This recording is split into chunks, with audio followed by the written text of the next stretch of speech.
ಅವ್ರು ಜಗಳ ಮಾಡ್ತಿರ್ತಾರೆ, ನಾವೇನಾದ್ರೂ ತಡಿಯೋದಕ್ ಹೋದ್ರೆ please don't involve in this ಅಂತಾರೆ.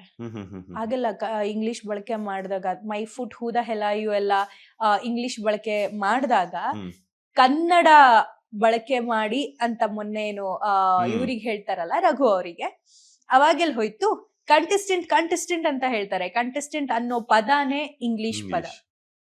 ಸೊ ಒಂದಷ್ಟು ಪದ ಬಳಕೆ ಈಗಿನ ಕಾಲದಲ್ಲಿ ತುಂಬಾ ನಾರ್ಮಲ್ ಆಗಿ ಹೋಗಿದೆ. ನೀವು ಟಾರ್ಗೆಟ್ ಮಾಡಿದ್ರೇನೆ ಅದು ತಪ್ಪಾಗಿ ಕಾಣಿಸೋದು. ಕನ್ನಡ ಪದ ಬಳಕೆ ಹೆಚ್ಚಾಗಿ ಮಾಡಿ ಪ್ರೋತ್ಸಾಹಿಸಿ ಅದ್ರ ಕನ್ನಡ ಭಾಷೆ ಬಗ್ಗೆ, ಕನ್ನಡ ಸಂಸ್ಕೃತಿ ಬಗ್ಗೆ ಒಂದು ಆಕ್ಟಿವಿಟಿ ಮಾಡಿ, ನಿಮ್ಮ ನಿಮ್ಮ ನಿಮ್ಮ ನಿಮ್ಮ ಸ್ಥಾನ ಪ್ರದೇಶದಿಂದ ಬಂದಿದ್ದೀರಲ್ಲ, ಆ ಪ್ರದೇಶದ ವಿಶೇಷತೆ ಹೇಳಿ, ಊರಿನ ಬಗ್ಗೆ ಹೇಳಿ, ಅಲ್ಲಿನ ಸಂಸ್ಕೃತಿ ಬಗ್ಗೆ ಹೇಳಿ, ಅದೆಲ್ಲ ಮಾತಾಡಿ. ಬರೀ ನಾನ್ ಆಕ್ಟಿವಿಸ್ಟ್ ಅನ್ನೋ ಒಂದು ಪದನ ಇಟ್ಕೊಂಡು, ಒಂದೇ ಒಂದು ಪೊಸಿಷನ್ ನ ಇಟ್ಕೊಂಡು ಎಲ್ಲರನ್ನೂ ಬ್ಲೇಮ್ ಮಾಡ್ಕೊಂಡು ಓಡಾಡೋದಲ್ಲ. ಎಲ್ರೂ ತಪ್ಪು ಮಾಡೇ ಮಾಡ್ತಾರ ಮನೇಲಿ, ವರ್ಷಾನ್ಗಟ್ಲೆಯಿಂದ ಇಲ್ಲ ಆಗ್ ಬಂದಿದೀವಿ. ನಮ್ಗೂ ಒಂದಷ್ಟು ಟೈಮ್ ಬೇಕಾಗತ್ತೆ ಅದನ್ನ ಅಡ್ಜಸ್ಟ್ ಮಾಡ್ಕೊಳ್ಳಿಕ್ಕೆ.